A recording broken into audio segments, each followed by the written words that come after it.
let's talk about these court cards. Court cards are complicated because people are complicated. But people are also a manifestation of people are creative processes, right? We're creating up to 70,000 thoughts a day, but then we ourselves are part of a larger creative process. So the big thing to know about the court cards is that they are stations or markers of a creative process. So now when I'm looking at the Thoth deck, I'm going to use Ish for today, but because I didn't pull the Rider-Waite-Smith court cards out. So we'll use the Thoth deck first. But for the way I teach, just to remind everyone, is that the princes are the kings. And you don't have to do it that way. So in the Thoth deck, we have knights, we have queens, we have princes, we have princesses. And I explained it in the modules, but Crowley maintained a more Golden Dawn explicit style tradition deck. Arthur Edward Waite chose not to maintain all of that. He went back to some of the older traditions. So because of that, we have a little bit of a different system. You might say that the system of the Thoth deck and the Rider-Waite-Smith deck is two totally different systems, and you would probably be right. But I'll share with you how I reconcile it, because it helps you to use all different tarot decks. And the way I do it is I put the knight first for both of them. So the court cards are combinations of the elements. I'm going to teach it based on the elements, and then if we want, we can go get fancy with the astrology and other things. But the main thing that you're going to want to know for the court cards is the combinations of the elements. So we know our 4 elements: fire, water, air, earth, elements of astral birth, remix, what? We know that one. So those 4 elements complicate each other by fractalizing or having sub-elements. And that's kind of how the universe gets jiggy with it. Because fire doesn't want to just be fire. Fire wants to dance with water. Fire wants to dance with air. Fire wants to dance with earth and make all these cool things and experiences happen. And so the court cards are personifications of those couplings of the elements with themselves. And when we use these combinations of elements, a couple things happen. One thing is we get to classify experiences and patterns in the earth and in just, reality and weather, which is pretty cool. But we can also use those phenomena and weather and stuff to express qualities in ourselves, which is also really cool. It's just cool to be able to look at the wind and see your reflection in that wind, and the way that the wind is moving fluidly yet invisibly, just like your thoughts, right? That's kind of a cool thing. Or recognize yourself in the heat of fire, maybe when you're very angry. That's a cool thing. Just seeing yourself in the universe is fun and is very on brand for a lot of these Hermetic traditions and stuff. Yeah. Okay. So we have our 4 elements, and those 4 elements are further divided into 4 sub-elements. Each of those sub-elements are a court card, and this is how they roll. The knights in the Thoth deck are fire. The queens in the Thoth deck are water, and the princes are air, and the princesses are earth. In the Rider-Waite-Smith deck, what I do is I attribute the knights to fire, and I attribute the kings to air. And my main reasoning for that is that kings don't do shit. They sit down and they make choices. Well, they do stuff. They do a lot of stuff, but they do it in here. They speak, they rule, they make big choices, they plan, hopefully, or maybe they don't do that. They are in the realm of the mind. And And the knights in the Rider-Waite-Smith deck are moving. They are taking action. They are doing stuff. And so that to me is more fire. When I was like comparing the cards to the books and going through like some of the Golden Dawn material, to me, it just aligned, the symbols aligned better for this way. But again, you don't have to, you can have your king as fire, you can have your knight as air in the Rider-Waite-Smith tradition, but that's just not how I teach it. I also said in the module, but my sort of fix for this is what I will do sometimes is I'll take the king and I'm not going to get into the tree of life yet. I'm not going to do that yet. We'll look at it later. So we have 4 elements. We're looking at how those elements express themselves. And so what I'd like to do is like, I'm going to go through these cards and I just want you to think about this aspect of you and what it represents or symbolizes or brings up within you and also other people in your world. Do you know where the tradition came from to attribute fire to kings and air to knights? Great question. The tradition was either developed or created by the Golden Dawn, which means probably MacGregor Mathers. Maybe there were things before him that he was working with, as usually is the case with this type of stuff. But I don't think Waite had an explicit system with the elements and the kings. So that's just me and some other people in the tarot world. Yeah, but you know, some people in the tarot world do have kings being fire.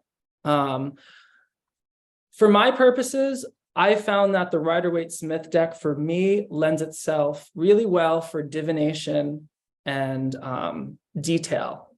And so because of that, the king archetype to me, it just has a more kind of not typical relationship with thinking and strategy and tactic and planning and also because the kings are, I mean, you know, when you read a tarot book, usually the kings are like the masters at the end of their element. And so once you're the master, it's like, you know, when you think of that master archetype, that teacher archetype, they're not doing the thing anymore. They're either teaching it or running it or like they're expanding it or whatever.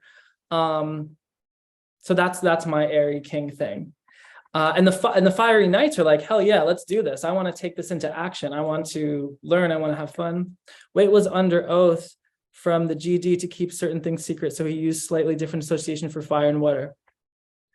Purposeful blinds. Crowley knew the time for gatekeeping was crumbling. Yeah, the blinds thing.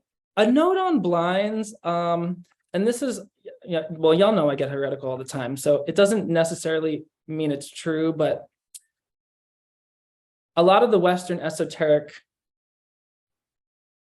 writing and traditions they use blinds. And my curiosity around that is it's so specific and it's so detailed that a blind to me ultimately doesn't actually hold you back, really. I mean, because I don't know that my opinion is like, you can like, we could switch, we can go back to the older alchemical order of the elements, which would be fire, air, water, earth, instead of fire, water, air, earth.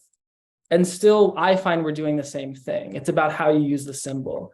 So, because the symbol's yours, you know, it's like, I mean, it has maybe collective energy too, but yeah, just something to play with and think about. And another thing, I know, because some of you have expressed to me at one time or another, like a bit of frustration around like the blinds and confusion, and like, it's all your material. It's all your symbols.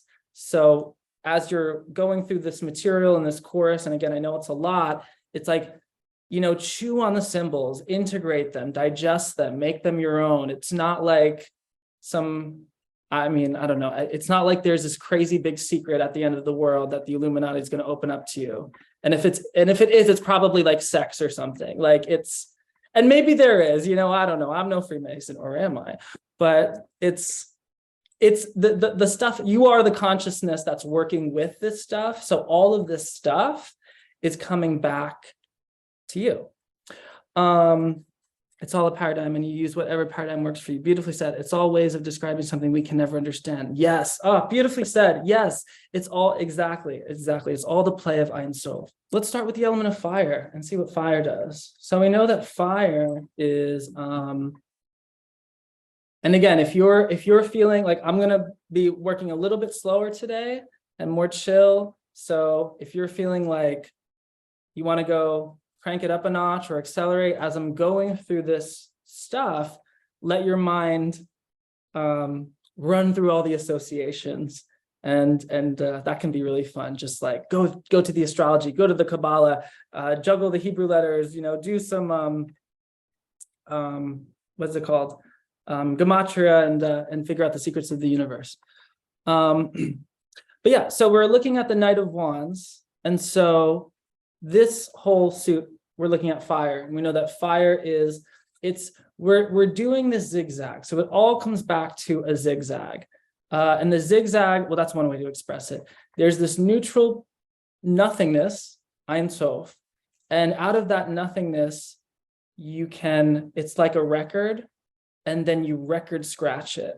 So there's nothing that exists, and then you take the record and you pull it one way, and then you push it the other way.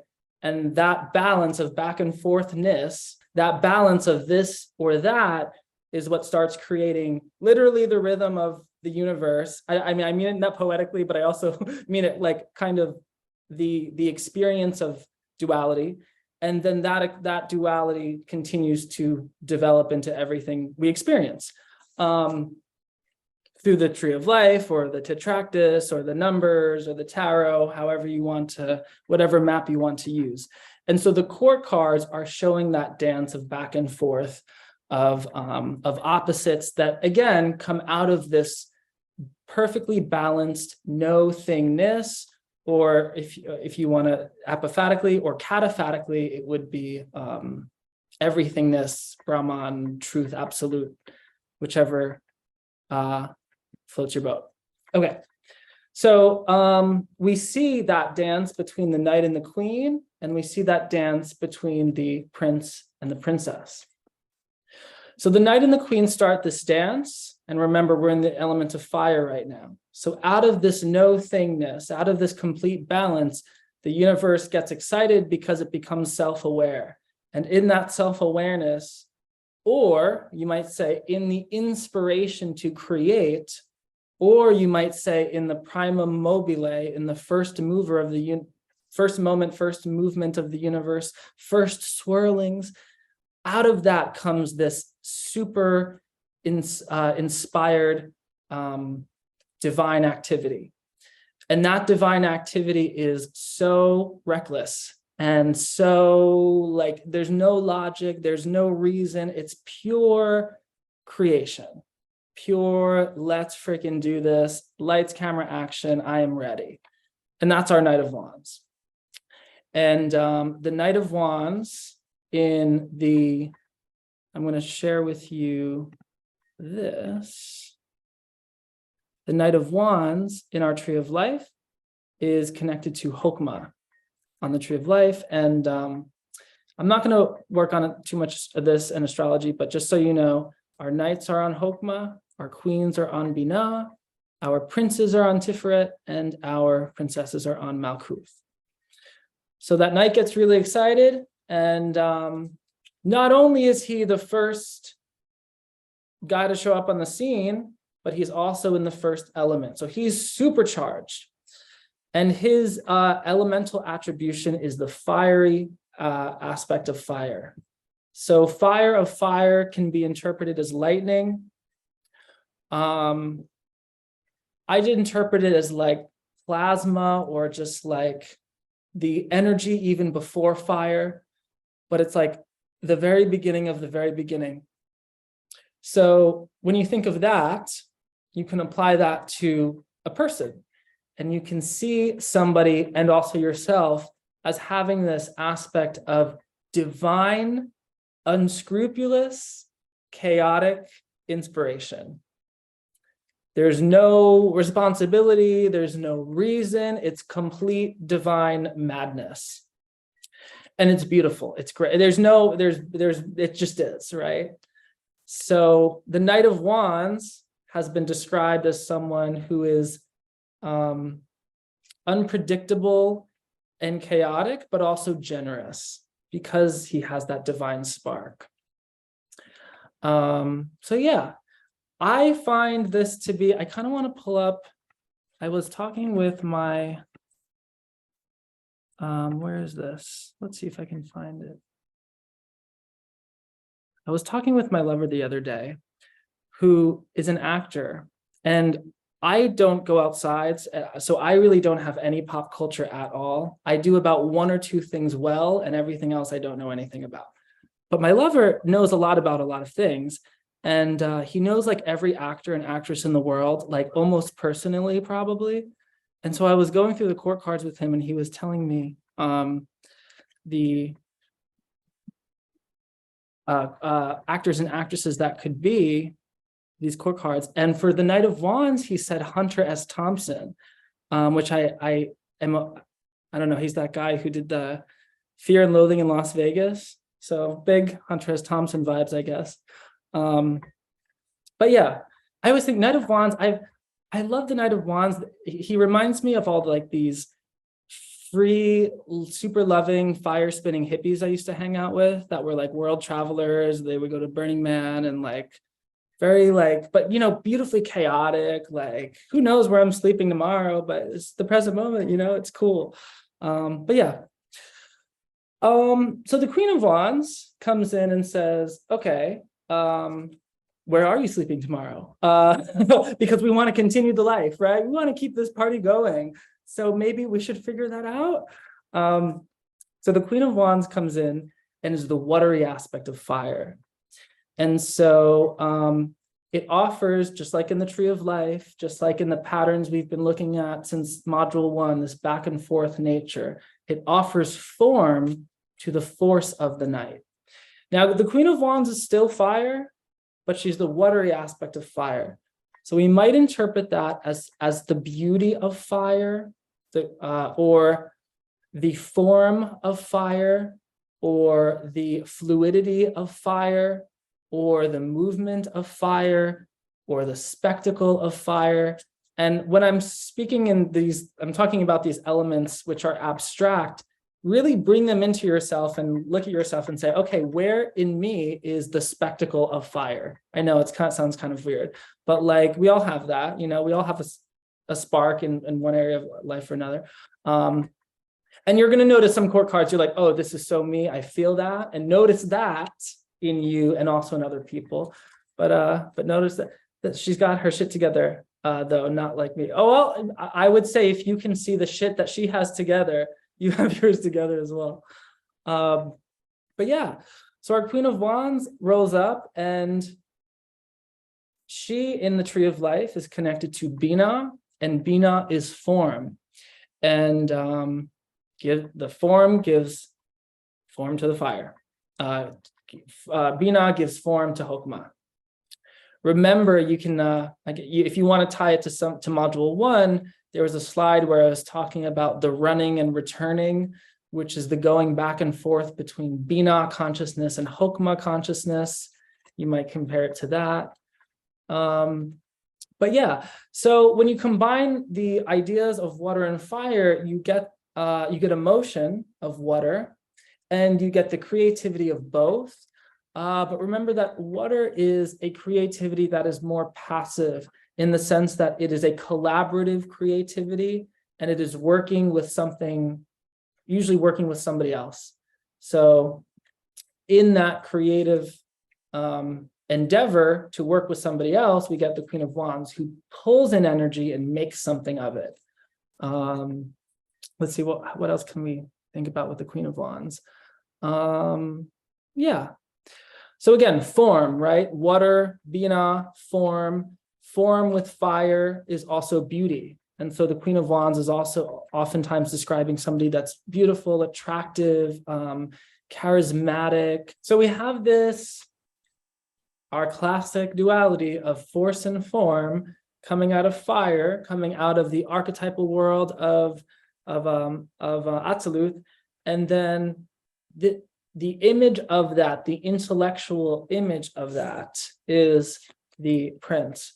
So the prince, now if you're using I'll do the Thoth deck and then I'll do the RWS. The prince is the combination of the queen and the knight. And the prince is on a chariot. And the chariot is a combination of a throne and a horse. Oh shit. This is a really deep thing actually, because if you are, okay, I'm gonna get a little abstract, then I'll bring it back to tarot. But if you are looking at this as parts of the soul, the prince represents the rational mind and the ruach. And that rational mind and ruach is itself a combination of the neshama, the intuition, and the chia, which is this spirit force. And what's super cool here is what cannot be just, if you're looking at the tree of life, let's just pull up that tree of life for a moment. If you're looking at Keter up here, which is, one might say, it's the concealed of the concealed, it's like inconceivable. That Keter is the same thing as Tiferet down here, but through the Hokmah and the Binah. So the prince right here is Keter having had a little shimmy between force and form. And so in this sense, the mind and the soul is an exact image of Keter after it did some dancing, after it went through this duality, which is just, stuff, experience, emanation, or progress, or however you want to say. And for my M for M students, you can take that and think about Plotinus's great chain of being and the soul emanating out of the intellectual principle, the nous, which emanates out of the one. So just another layer to throw in there. But bringing it back to tarot, this is somebody who, when you have inspiration and force and you have this impulse to experience or exist in your element, so fire, and then you have somebody who's always on the run, and then you have someone who comes in to organize that or to offer form and structure to that. Both of those coming together, the balance of those two in the tarot is we might say is intelligence, seeing what's in front of you, seeing your options, seeing how you can best plan something out, considering something, problem solving. It's all about balance, right? When we're problem solving, we're seeing some imbalance that we want to balance, or a transmutation, or a reaction we want to create out of an effect we want to create out of a cause. The princes come in with the element of air and work out this duality to create stuff, whether that's usually it's a concept or an intellectual image or an abstract thing. But what we can do is, so think of the princes and the kings as an intellectual application of the elements. So the excitement that has been running through Knight of Wands and Queen of Wands, that creativity, that lust for life and everything else that fire is attributed to, the Prince of Wands comes in and says, okay, what do I want to do about that? How can I put that into definition, into theory? How do I want to work that? And so this is somebody who is using their mind and also their ego with the element of fire. So when you think about air and fire, which is the Prince of Wands, the air and fire can come together to make ideas of explosion and pressure. And now the King of Wands, on the other hand, what I would do is I will take the King of Wands. Now we know that the princes are attributed to Tiferet right in the center. I would take the King of Wands and maybe either, if not keep them in Tiferet, put them in Keter, which is totally heretical, but I do what I want. So the kings in this sense would still be the highest of the system, but also the balance. And then the kings would, the path to the kings, to the mastery of the elements in Keter would be first by going through the pages, and then the knights, and then the queens, and then the kings. So just another way you can map it out. But again, mapping out wasn't necessarily intended by Mr. Wade. When we have the chariots now, and again, so you can look at the airy aspect of fire and think about wind. Like, this is all meditative stuff too. You can sit with fire and air and think about winds blowing fire and explosions and heat and all this weather, and feel what that could be in you. If you think about like the fire of your passion and your will being manipulated, but also manipulating the winds of your mind, of your thoughts, ever flowing and expanding. And that's a cool thing to play with. So lastly, we have our princesses, which is the earthy aspect of their element. So the princess of wands, is the earthy aspect of fire. And if we're looking at this through a creative process, this is where the Prince of Wands, with their apprehension of duality and manipulation of duality through their dual chariot, which is dualistic because we have a horse and a throne, they take the dualistic mind, the vehicle, which is their mental vehicle, their mind, which is their chariot, and they go about doing stuff and carving out reality and thinking of things and conceptualizing their element. And by doing that, we arrive at the princess, which is the materialization of that element.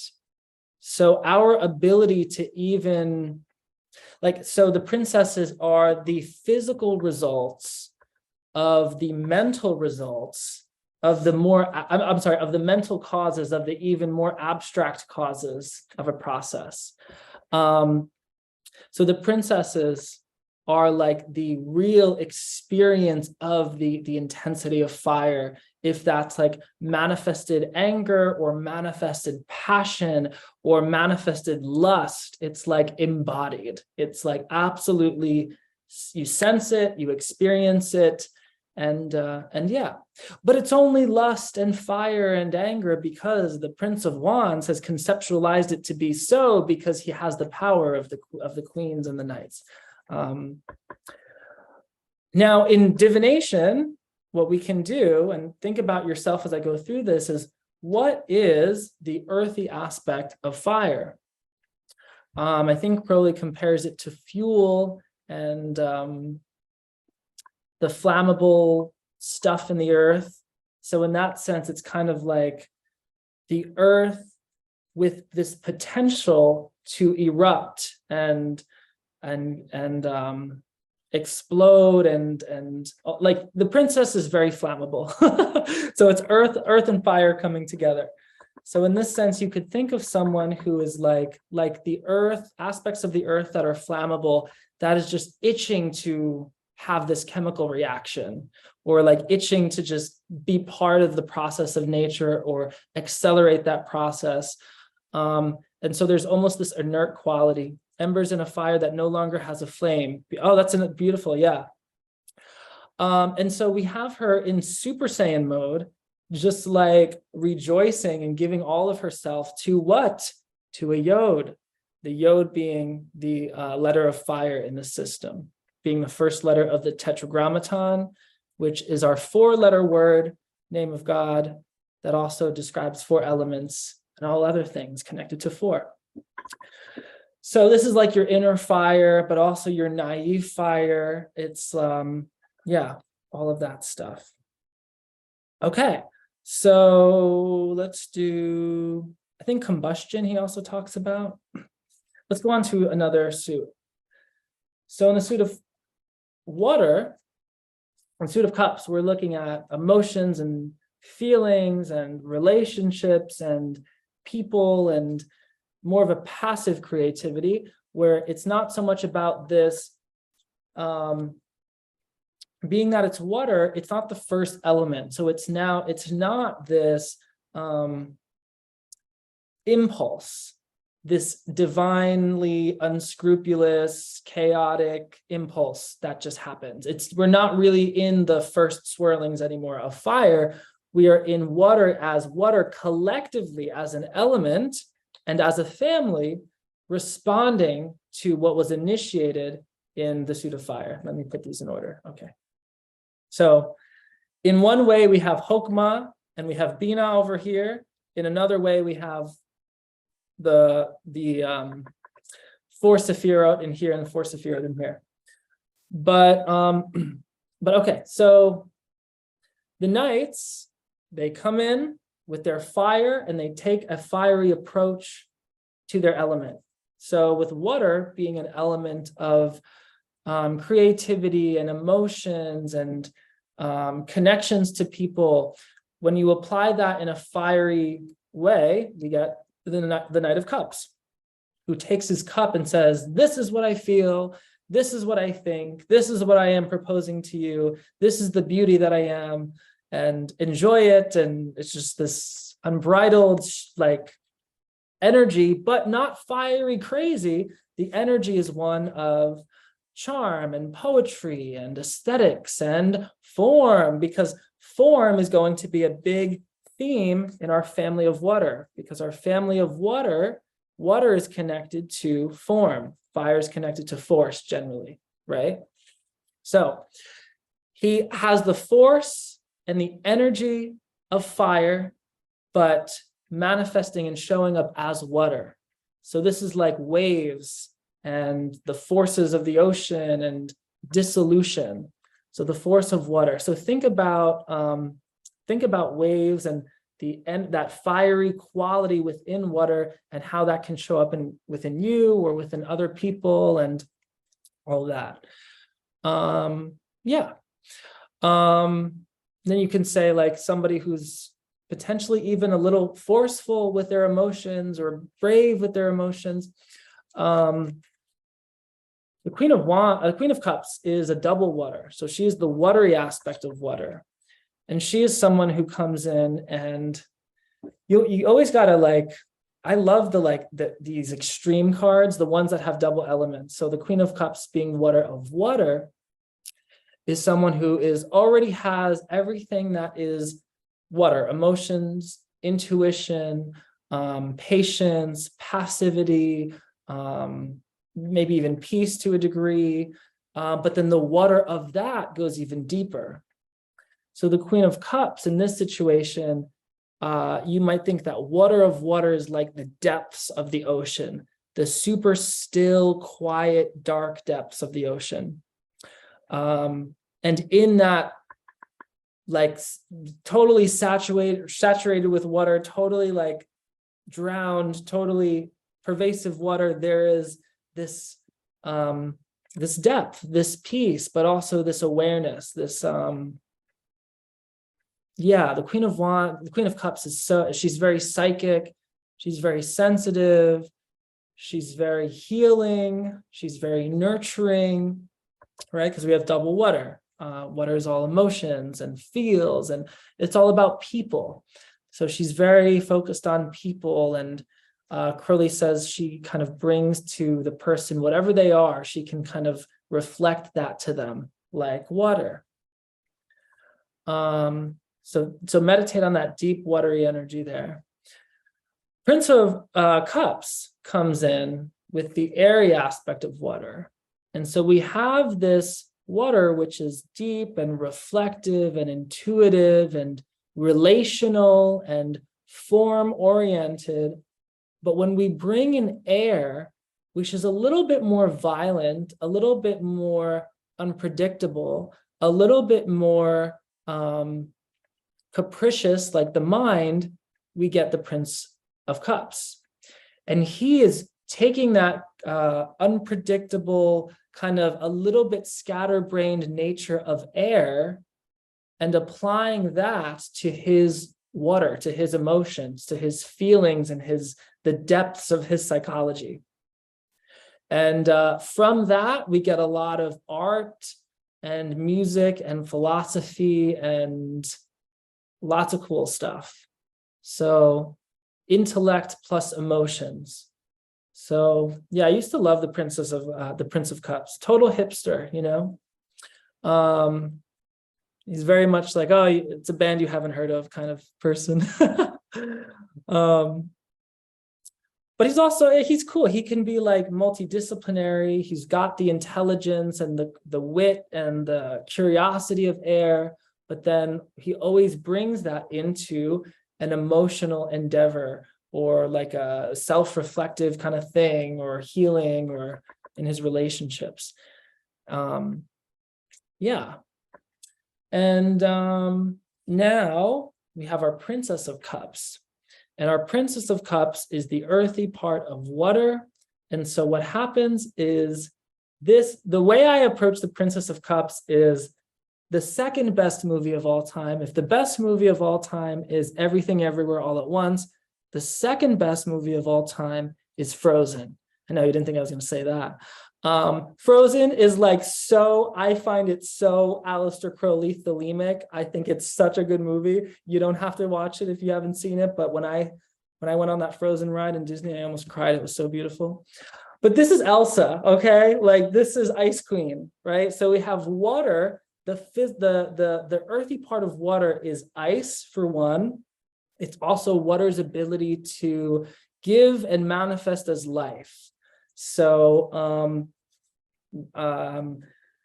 so the idea of water and the idea of this relational element that gives life and fosters form and cultivates separation, because water is form, is bina, that intellectual image of that pours over into physical experience through life-giving waters. So we have ideas of ecosystems and osmosis and evolution and just the waters of life going into the plants. And, you know, there's a fertility with this card, not in the same way as the suit of discs, but more in the sense of, because the princesses are kind of like potential, or the potential that resides within that will be unlocked through the prince. So the princess here is the potential of life. And all these symbols on the card have to do with that.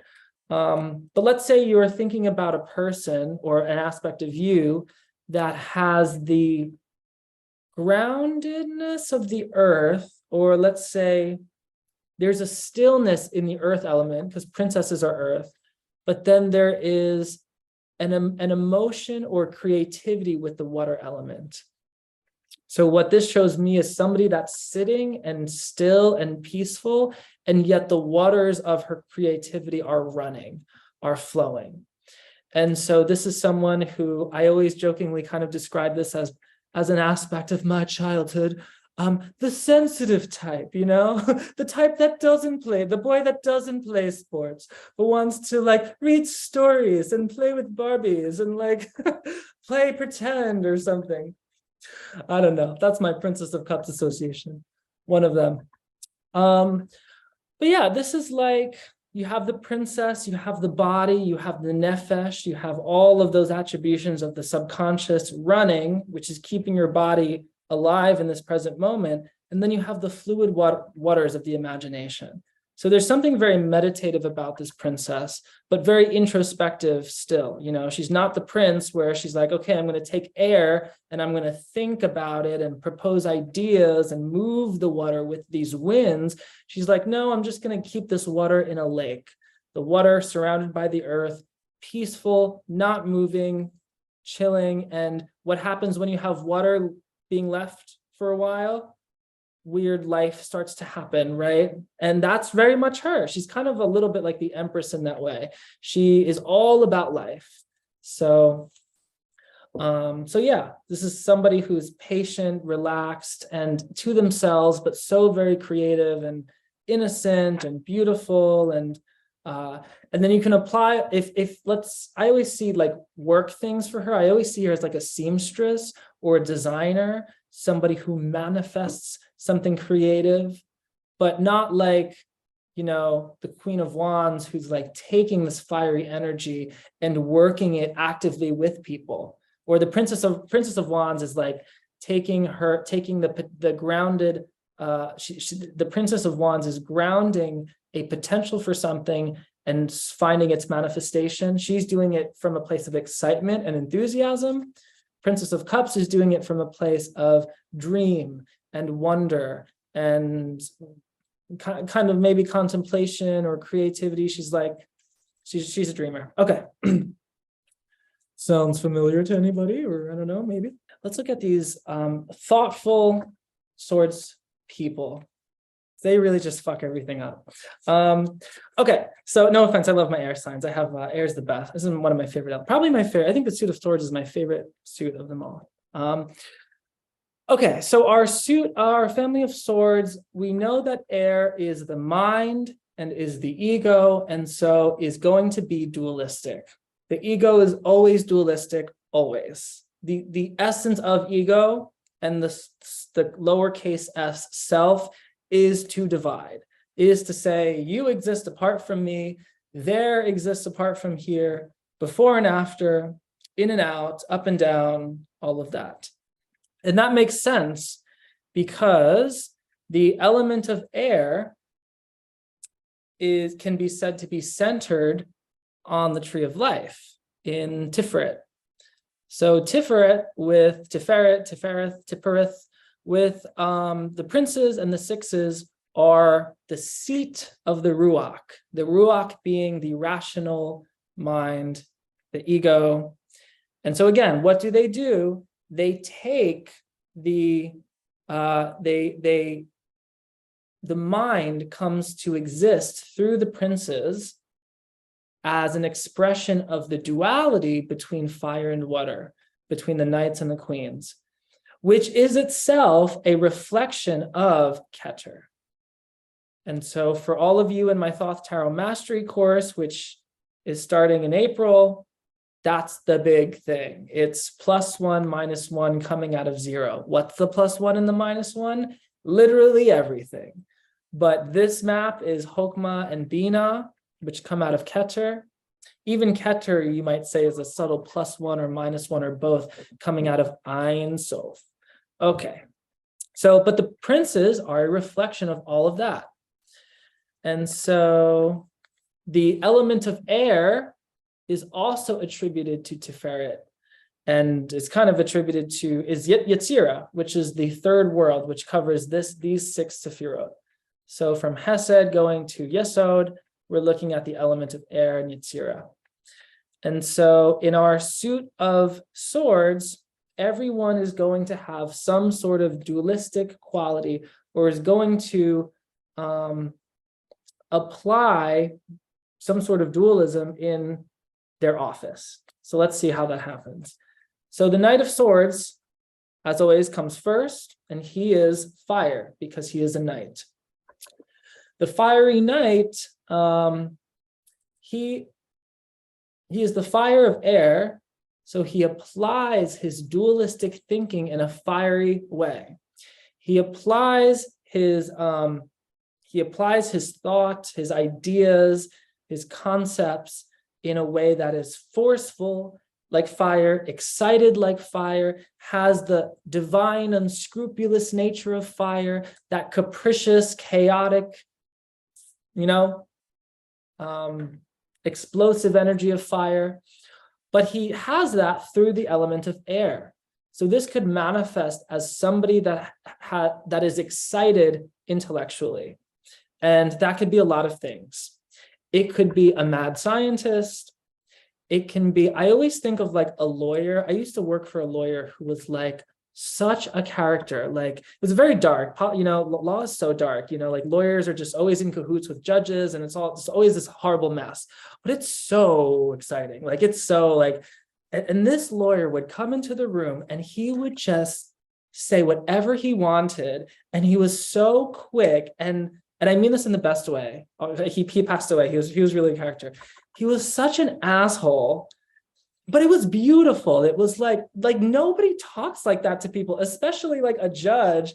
And he would just like do what he wants. And like, they're so unpredictable, so uncaring, and yet somehow so smart, so quick, so subtle, and like a very good lawyer. That's the Knight of Swords. Someone who has that flair and bravery and courage and energy of fire, but the way it runs through them is through ideas, through language, through speech, through invention, through curiosity. Someone with a quick tongue. Drag queens are big knights. You think they're queens of swords. They're all the queens, but they have a lot of Knight of Swords too. Flippant is a great word, yeah. But yeah, so this is inspired mental activity, someone that's smart. Yeah. Could be angered speech, could be, yeah. See where all those qualities exist in you and other people. Okay, so what happens when we take that fire away, that unpredictable, crazy, whatever that is, motivation or lack of motivation, just like impulse, and we bring water to it? It's much more calm. We still have the mind in the Queen of Swords. We still have the mind. We still have thought. We still have dualistic thinking. We still have here and there. We still have problem solving and rationalization. But now we're doing it through the element of water, which is much more caring, much more responsive, much more relational, much more relatable. It's all about relationships with water, right? So she comes in and she uses her mind and her brilliant intellect to balance things out relationally between people, between things and circumstances. And that passivity that she brings, and she's tough, right? She's still the Suit of Swords. She's known as the Widow. She comes in and, but she does it with love and with sensitivity, even though she's tough. The Knight of Swords just kind of does it, right? He just says, and Queen of Swords says what's up, but she does it in a way that's usually beneficial or usually true. And not always, sometimes in her dark aspect, she can be cold, but yeah. So sensitivity of water plus intelligence equals Queen of Swords, and feel whoever that is in you and in your life. Yeah. That's why in the Queen of Swords, she's flying upwards. She has decapitated someone, and that is a symbol of removing, well, there's occult symbolism to that. There's probably dying god mythology in here and the letting go of the ego, but essentially we're getting somebody out of their own head. You know, she's very good at that. And why is she good at getting someone out of their own head? Because the sensitivity of water, the compassion of water, the intelligence of air, she's very poised. Okay. The Prince of Swords. Now, when we take that water away and we add air to the air, we get very abstract. So this whole entire course is very abstract. And the double air of the Prince of Swords is being so airy. There can be a lot of flightiness and spaciness and lack of grounding, but there can also be a lot of brilliance and beautiful use of ideas and invention and progress. And yeah, it's a very philosophical card person. It's could also be somebody that overthinks too. But yeah, so we have somebody here with the double air. There's all this air. Air is the element of, we know, mind, but it's also the element of humanity, with Aquarius being its fixed sign. So we have these humanoid figures down here, or it might be sylphs, but I always just see this as, in a way, it's like the most human of the human cards. It's like the essential quality of humanity, which is to think, right, and consider and make abstract things, and do that to their glory and to their detriment. So, so this is someone who can always use grounding, but sometimes has a little bit of trouble getting their ideas into practice, into manifestation. But yeah. And then luckily there's a princess though. So the princess comes in, and what does she do? When we have 2 doses of air, we remove one air and add in an earth, because the princess is the element of earth. We get the manifestation, earth, of air, the idea. So she is taking all of the ideas of her beautiful, crazy family and putting it into action, doing something about it. And Crowley uses an alchemical phrase, the fixation of the volatile, taking something that, I always see this card as taking something that's fluid and abstract and elusive and pinning it to a reality in space, time, and experience. And like, yes, we're going to do this. So because of that, she tends to be a little bit of an idealist, and she's always trying to do the right thing. And she's unafraid of taking action and standing up and embodying fully what she believes in. So I always get political undertones with the Princess of Swords and the Page of Swords.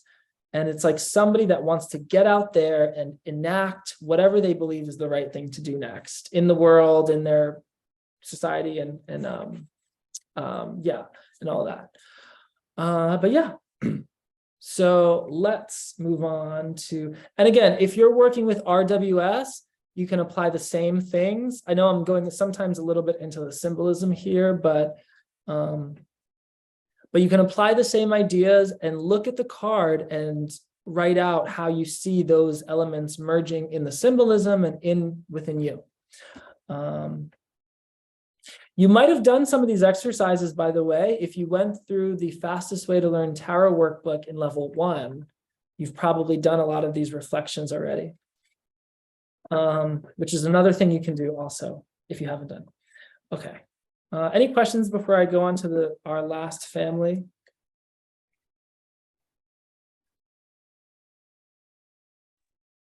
What's with the swords all pointing downwards? They do all point downwards, you're right. One interpretation is that the sword is like another tree of life, and that I think this is called the hilt of the sword. Again, I don't know much about anything but tarot and like one other thing. I think this is the hilt of the sword that you hold, right? That's supposed to be Keter, and then this part of the sword that like crosses it is Hokmah and Bina, and then the sword going downwards is going down into manifestation. And one way you can interpret that is your thoughts becoming things, is Tiferet being in that abstract Ruach place, going downwards into Malkuth, into this moment, physical experience right now.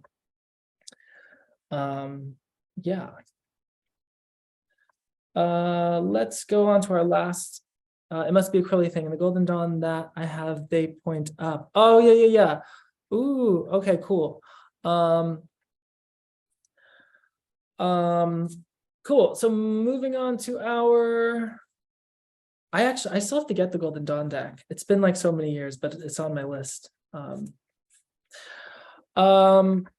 on to our suit of discs, pentacles, discicles.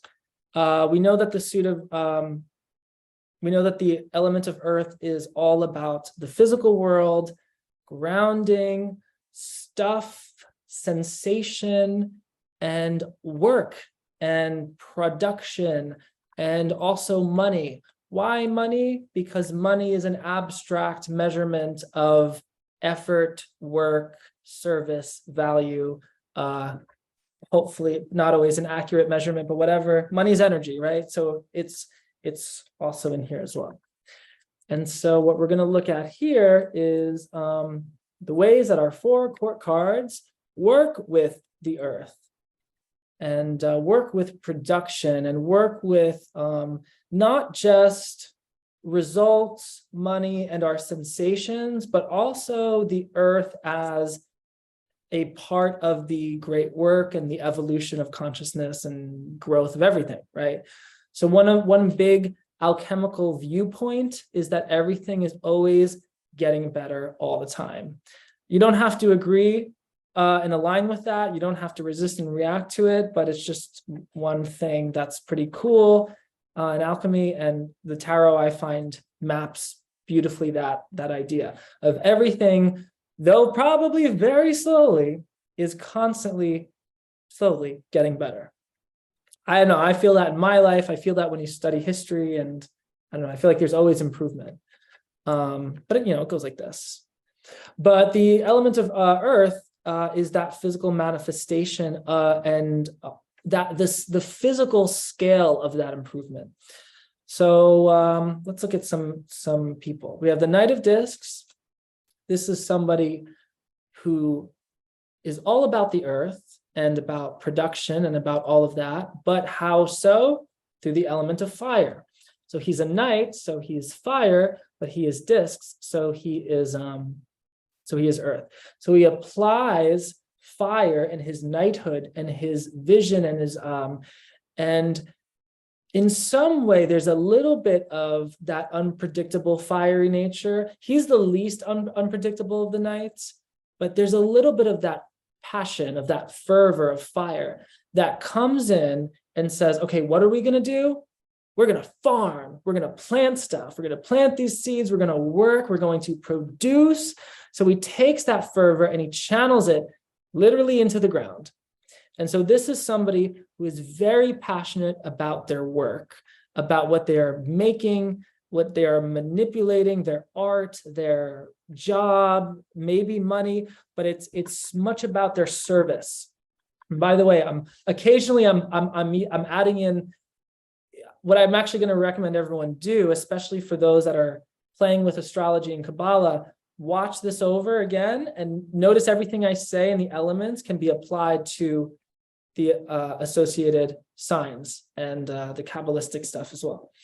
But so we have our Knight of Discs channeling that energy into the earth, and he's like the vitality of the earth to cultivate, to be cultivated, to produce, to the fertility of the earth, all of that. So this is someone who's a hard worker, who's very much about results and yeah, very patient. But the patience, though he's not like exemplifying the craziness like the Knight of Wands, he manifests that craziness and the fervor in his steadiness, in his repetition, in his focus of getting things done. So yeah. The Queen of Discs takes that energy, and remember, she's a queen, so she's water, and she applies a form to that energy, and the form that shows up is an oasis, is the whole ecosystem, is the beautiful forms that show up as life is constantly crossfading between species and energy and food and digestion and life and death and all of that spilling over like water, right? The water of life overflows and spills into everything physically because earth. So think about Queen of Discs as the overflow, the fluidity of water, the relatability of water, the connections and passive creativity of water to be embodied in everything physical, right? So from a very deep, like really deep place, it's like looking at the world and all of its horror and glory and seeing it all as this beautiful overflowing life, this life that just continues to overflow in all of these patterns and organisms and all of these beautiful moments and civilizations and catastrophes. It just continues itself. And the Queen of Discs is at the top of all of that. And she looks at it holistically as this hyper-connected, continuous flow, because she's a queen. She sees the form, but she sees the flow as well. She sees the form of the earth and the form of the element of water and Bina, but in a manifest reality. So this is somebody who is very connected to the earth and has the relatability of water and has the approachability of water, but takes that approachability and brings it more into her work and whatever industry she's involved with, or her creative process, or what she's doing, or her body, or this is the mom that will cook for you and cook for you and cook for you and feed you and feed you, and the grandma that continues to bake and do all these great things, and she continues to offer herself, especially in terms of her physical what she makes. Okay. Earth Mother, very that. So then we have our Prince of Wands, and again, meditate on water and earth together here, meditate on fire and water together here. It's a good practice. So then we have the Prince of Wands, and the Prince of Wands is somebody who, we have our earth already. We're going to take the water of the Queen of, Prince of Discs. I keep saying Prince of Wands. We're going to take the water of the Queen of Discs out. We're going to put the air in, and then we get the Prince of Discs. Prince of Discs is air of earth. So what happens when you have air and earth coming together? Air is abstract, is dualistic, is ego. Earth is material. We have somebody that uses abstraction to manipulate the material. So somebody who uses their intelligence and their thought and their planning to cultivate some material results. So big CEO energy here, business, it could be accounting. This is great. So King of Pentacles, this is why I use air for kings, because King of Pentacles for me is that intellectual application, that abstraction, which brings in more money, more stuff, more product, all of that. So this is somebody who is smart, airy, but practical, earthy. Unlike the Prince of Swords, who is smart and abstract and is not attached to a material result, this is someone who's like, okay, but what is the point? What is the end goal here? Where are we going? How are we going to monetize this? Prince of Swords is like, I just like the ideas. I just want to sit in the thoughts. Prince of Cups is, I just want to think about the feelings and what it means. Prince of Wands is like, I just want to think about this good time we're having and like make a better time. Like see how the elements are different approaches, different elements. Okay. Materially, this would be like, I always think of like, we have these like egg things in the background, or this escargot moment. I always think it as like the abstract patterning of material, of the development of life, right? So things like sacred geometry, these beautiful patterns of life that just show up in all different species and like all this stuff. And then lastly, we have the Princess of Discs, or the Page of Pentacles. And this one is the Earth of Earth. And so with the Earth of Earth, it's like, there's a couple ways we can look at this. The big way, it's like the center of the center of the center of Earth, which in a way is like so grounded, but in another way is like the least grounded. And so I always look at this person as in some ways the most honest, the most true to themselves, just a generally great person, but still having a beautiful naivete, innocence.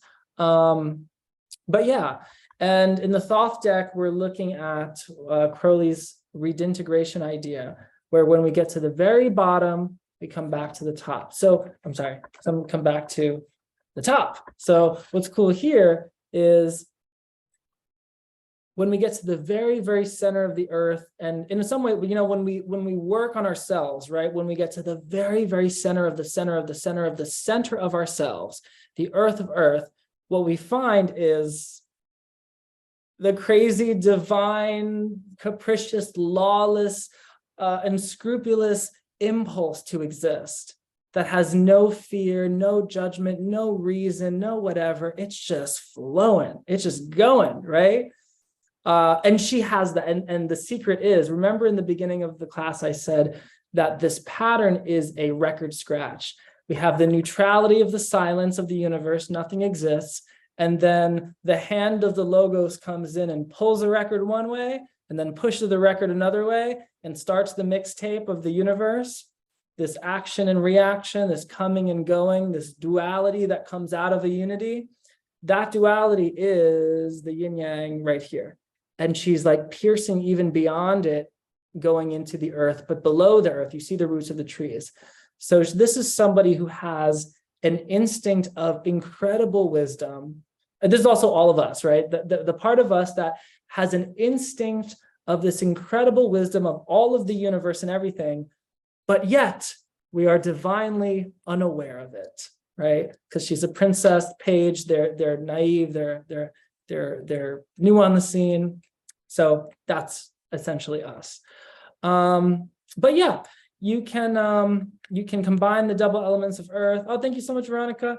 You can combine those two, the earth, and meditate on that and see where that brings you. But yeah, I always find if double earth for me is patience and a level of security in oneself and groundedness and honesty, and like some people that are like not defended, they're just what they are. The earth of earth. It is what it is. There's no air coming in to conceptualize it or defend it or make it something. There's not even water coming in to feel what you're feeling and relate to you and empathize. There's no fire, like let's get to it, let's create, let's do stuff. It's just earth of earth, just a rock. So yeah, peaceful, doing its thing. And in that rock is the whole universe. Hashtag everything everywhere all at once.